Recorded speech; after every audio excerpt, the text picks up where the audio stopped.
students, நாம் இப்ப thinking corner page number 57 இருக்குங்க. class 10 MSc syllabus bookல chapter 2 numbers and sequenceல சரிங்களா? நம்ம இப்ப thinking cornerல என்ன question கொடுத்திருக்காங்கன்னா, if tn is the nth term of the arithmetic progression, then the value of tn plus 1 minus tn minus 1 என்னன்னு கேக்குறாங்க. ரொம்ப சிம்பிளான ஒரு question தாங்க. போட்டுடலாமா? So, நம்ம arithmetic progression ஓட nth term ஓட general format எப்படி இருக்கும்னாங்க,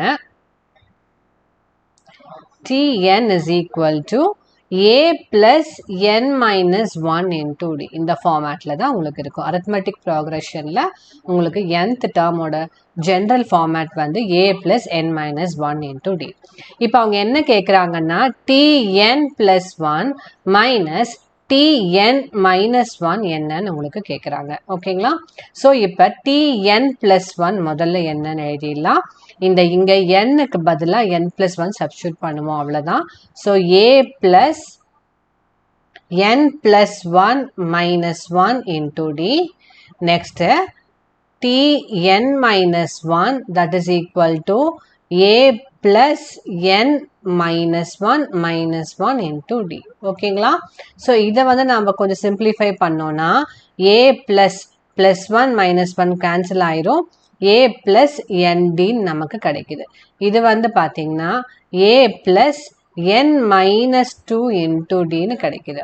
So, இப்போ நாம் என்ன கண்டுபிடிக்கணும்னா Tn plus 1 minus Tn minus 1, that is a plus nd minus of a plus nd minus 2d. சரிங்களா? இந்த a plus n minus 2d தான் இப்படி எழுதியிருக்கேன். n minus 2 வந்து nd minus 2d னு எழுதலாம் இல்லைங்களா? ஸோ அதுதான் இங்கே எழுதியிருக்கேன். ஸோ இந்த bracket remove பண்ணிட்டோம்னா a plus nd minus a minus nd plus 2d. So இப்போ பார்த்தீங்கன்னா plus a minus a cancel ஆயிரும், plus nd minus nd cancel ஆயிரும். ஸோ நமக்கு கிடைக்கிற ஆன்சர் வந்து பார்த்தீங்கன்னா 2d. So Tn plus 1 minus Tn minus 1 உங்களுக்கு என்ன கிடைக்குதுன்னா 2d. ஓகேங்களா? உங்களுக்கு ஏதாவது டவுட்ஸ் இருந்தால் கமெண்ட் செக்ஷனில் மென்ஷன் பண்ணுங்க. லைக், ஷேர், சப்ஸ்கிரைப் பண்ணுங்க. தேங்க்யூ.